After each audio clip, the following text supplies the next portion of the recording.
Welcome to Simpler Bible, a daily journey to biblical understanding. We are in 2 Kings. We're about halfway through 2 Kings, and we're going to look at some kings this time, because that's what you do when you're in Kings and Chronicles. Remember that Kings and Chronicles both are covering the same kind of information. The reason we're going primarily through Kings rather than Chronicles is because Kings gives us the history of the northern kingdom and the southern kingdom. So it tells us who the kings of Israel are. It also tells us who the kings of Judah are, whereas Chronicles only talks about the kings of Judah, the southern kingdom. And because of that, because Chronicles only talks about the kings of the southern kingdom, Chronicles sometimes gives us a little bit more insight into what's happening to those kings in Jerusalem. And I'll try to remember to go over to those places. But let's look at a couple of the kings today. We're in 2 Kings 13. We'll begin in verse 1. Says this: In the 23rd year of Joash, the son of Ahaziah.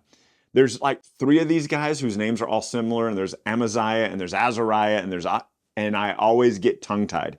Normally, when I'm reading to myself, I don't read out loud, so it makes it way easier.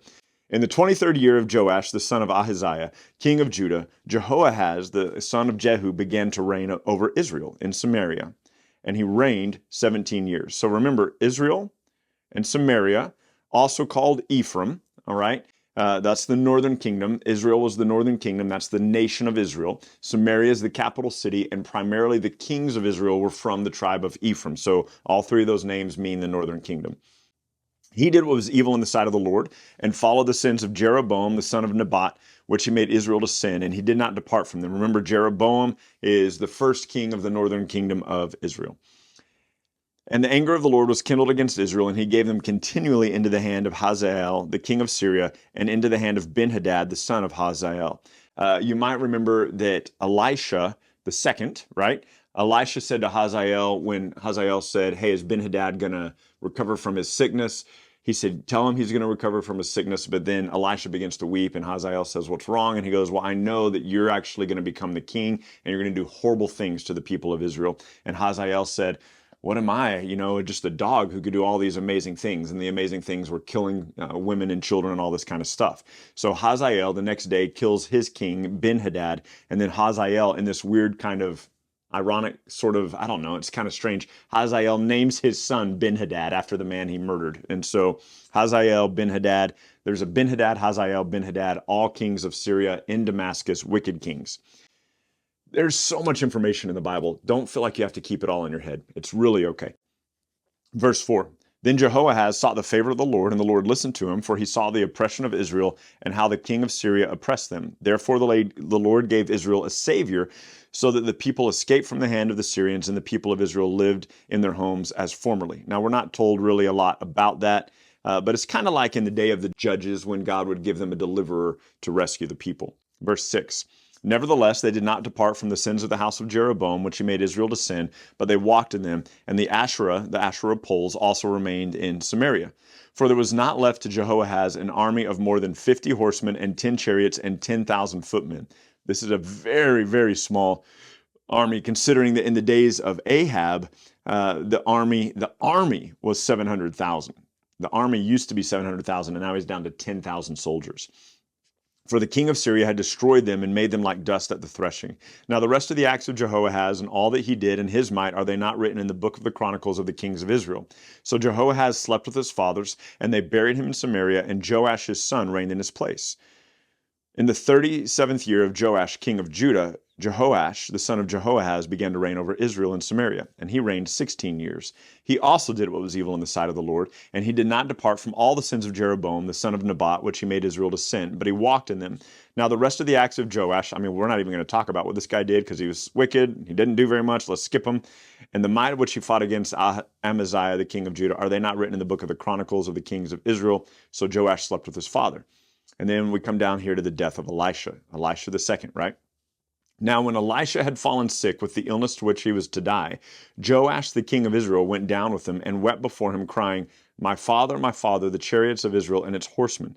Now, I made this comment when we were back in 2 Kings 2, and I find this incredibly interesting. So in 2 Kings 2, remember, Elijah is about to be taken up into heaven, and Elisha is going with him. They cross the Jordan, and they're on the east side of the Jordan, and then Elijah says to Elisha, I'm about to be taken. And Elisha says, let me have a double portion of your spirit. And he says, if you can see me when I'm taken, it'll be given to you. And right then the chariots of fire and the horses of fire come, and Elijah is taken into heaven, and Elisha sees this. And he says, my God, the chariots of Israel and its horsemen. It's an interesting statement that he makes when he sees Elijah taken into heaven by like literal, not figurative, but literal chariots of horsemen and the chariots of Israel and the horsemen. We are not told what the king is seeing here as Elisha is dying, but Elisha is dying, and the king says, my father, Joash says, my father, the chariots of Israel and its horsemen. And I think it's interesting that this is the only place we kind of see that language. So it was with Elijah and now with Elisha, and I'm wondering if the king saw something supernatural and amazing. Elisha said to him, take a bow and arrows. And so he took a bow and arrows, and he said to the king of Israel, draw the bow, and he drew it. And Elisha laid his hands on the king's hands. He said, open the window eastward, and he opened it. And Elisha said, shoot, and he shot. And Elisha said, this is the Lord's arrow of victory, the arrow of victory over Syria, that's Damascus. The Syrians in Aphek you will make, for you will fight against the Syrians in Aphek until you've made an end of them. And he said, take the arrows. So he took them, and the king said to the king of Israel, strike the ground with them. And he struck the ground 3 times and stopped. So Elisha's in bed, tells the king, grab an arrow, open the window, fire the arrow out the window. And he says, this is the arrow of God's victory over Syria. Now take the rest of the arrows and strike the ground with it. And the king takes the arrows and he strikes the ground 3 times, and then he stops. And then listen to this in verse 19. The man of God was angry with him and said, you should have struck 5 or 6 times, and then you would have struck down Assyria until you made an end of it. But now you will strike down Syria only 3 times. So here's what's going on. Elisha says, shoot the arrow. This is the Lord's arrow of victory over Syria. And then what the king was supposed to understand is that striking the ground is how many times he would strike down Syria. And the king strikes the ground with the arrows 3 times. And Elisha goes, man, you should have struck it 5 or 6, and then you could have made a complete end of the Syrians. You've only struck it 3, so you'll only have 3 victories in battle. You won't make a complete end of Syria. So Elisha died and was buried, and bands of Moabites used to invade the lands in the spring of the year. And as a man was being buried, behold, a marauding band was seen, and the man was thrown into the grave of Elisha. As soon as the man touched the bones of Elisha, he revived and stood up on his feet. So that was a good day for him. Now Hazael, the king of Syria, oppressed Israel all the days of Jehoahaz, but the Lord was gracious to them and had compassion on them, and he turned towards them. And look at this, because of his covenant with Abraham, Isaac, and Jacob. My goodness, we're still coming back to this covenant of Abraham, Isaac, and Jacob. That which was established all the way back in Genesis 15 is still impacting today what God is doing, because God is faithful to his covenant. So he would not destroy them, and he did not cast them into his presence. When Hazael, the king of Syria, died, Ben-Hadad, his son, became king in his place. Then Jehoash, the son of Jehoahaz, took again from Ben-Hadad, the son of Hazael, the cities that had been taken from Jehoahaz, his father. 3 times, right, the 3 arrows, or the 3 smackings of the arrows on the ground, Joash defeated him and recovered the cities of Israel. Chapter 14. In the 2nd year of Joash, the son of Joahaz, the king of Israel, Amaziah, the son of Joash, king of Judah, began to reign. So now Amaziah of Judah. He was 25 years old when he began to reign, and he reigned 29 years in Jerusalem. His mother's name was Jehoadin of Jerusalem, and he did what was right in the eyes of the Lord.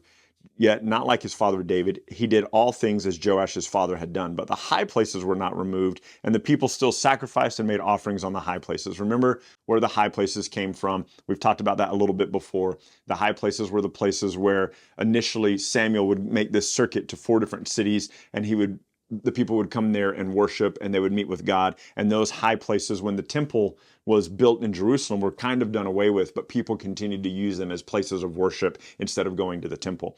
And so it says this, as soon as the royal power was firmly in his hand, he struck down his servants who had killed his father, the king, but he did not put to death the children of the murderers, according to what was written in the book of the law of Moses, where the Lord commanded Moses, fathers shall not be put to death because of their children, nor children because of their fathers, but each one shall die for his own sin. He struck down 10,000 Edomites in the valley of Salt, and took Selah by storm, and called it Joktheel, which is the name of the city to this day. Then Amaziah sent messengers to Jehoash, the son of Jehoahaz, son of Jehu, king of Israel. So the king of Judah says to the king of Israel, hey, let's fight. which is stupid. Like, probably he's thinking the northern kingdom is weak now. They're down to about 10,000 soldiers. Let's fight.